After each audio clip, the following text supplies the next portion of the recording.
In today's video, we're going to be reviewing some very practical and must-know English idioms that can take your English to the next level and enable you to speak like native speakers. Are you ready? Of course you are, so let's get started. The first English idiom is to have several irons in the fire.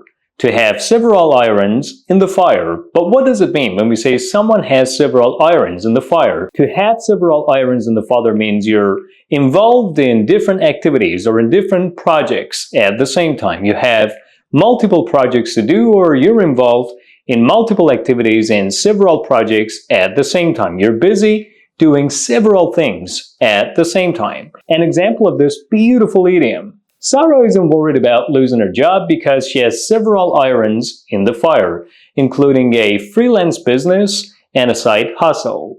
Sarah isn't worried about losing her job because she has several irons in the fire, including a freelance business and a side hustle, which means she's not worried about losing her job because she's involved in multiple projects. She's got multiple businesses and she's busy doing several things, so if she loses her job, she's not going to make a big loss. She has other sources of income. She's still making money.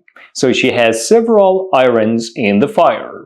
Now we get to the second English idiom that you really need to know and learn in order to speak at a more advanced level, which is to be a shadow of your former self.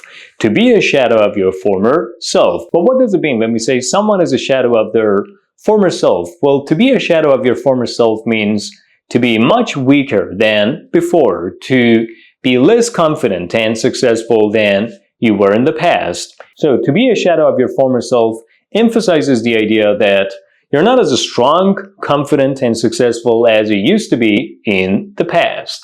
An example of this phrase: ever since his injury, Tom is a shadow of his former self, struggling to perform like he used to. Ever since his injury, Tom has been a shadow of his former self, struggling to perform like he used to. Ever since his injury, Tom has been a shadow of his former self, struggling to perform like he used to. Which means since he got injured, let's say in an accident, he's been a shadow of his former self. He's not been as successful, strong, and let's say confident as he used to be. And he's struggling to perform like he used to, which means he's not performing as well, successfully, and confidently as he used to in the past. What about you? Do you think you're a shadow of your former self? What has made you feel so? I want you to comment the answer down below. Now we get to the next idiom, which is to put out feelers. Put out feelers. To put out feelers. But what does it mean when we say you put out feelers? Well, to put out feelers means to test a situation before you make an important decision. You try to discover the opinions of people about something. You try to discover the feelings of people about something before doing it. In other words, you try to test a situation before making an important decision. An example of this phrase: before quitting your job, Emily put out feelers to see if any other companies were hiring her. Before quitting your job, Emily put out feelers to see if any other companies were hiring her, which means before quitting her job, she decided to test the situation. She decided to, see which way the wind is blowing. She decided to consider the situation and see if there were other companies or people hiring her in order to get another job immediately after quitting the previous one. So before quitting your job, Emily put out feelers to see if any other companies were hiring her. Now we get to the next English idiom, which I strongly believe that you got to get into the habit of using, because it's one of those beautiful idioms that can show that you're an advanced speaker of English, or you can speak English as native speakers do, which is to push back the frontiers. To push back the frontiers. But what does it mean when we say someone pushes back the frontiers? To push back the frontiers means to expand the limits of knowledge, science, and progress. So to push back the frontiers means to discover new things and expand the limits of knowledge, science, and progress. One example of this idiom to clear up the confusion and help you gain a better understanding of how you can use this idiom. Scientists are pushing back the frontiers of medicine with groundbreaking cancer treatments. Scientists are pushing back the frontiers of medicine with groundbreaking cancer treatments, which means scientists are expanding the limits of medicine. Scientists are discovering new things, making new discoveries. How?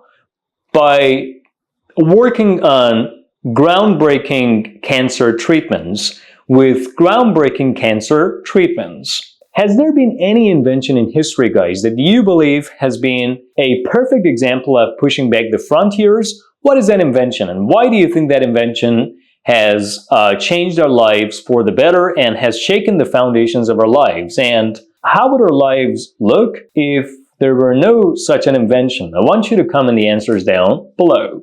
The next English idiom that I'm going to bring to your attention is you can make bricks without straw. You can make bricks without straw. What does it mean when we say you can make bricks without a straw? Well, when we say someone can make bricks without a straw, it means someone is not able to complete a project, do something, complete a task, or get something done without the necessary materials or resources provided for them. Which means if you want someone to do something, complete a task or a project, what you need to do is provide them with whatever they need, any materials or resources they need in order to be able to do so. That's the meaning of you can make bricks without straw. An example of this phrase: our manager expects us to complete the project quickly, but you can make bricks without straw.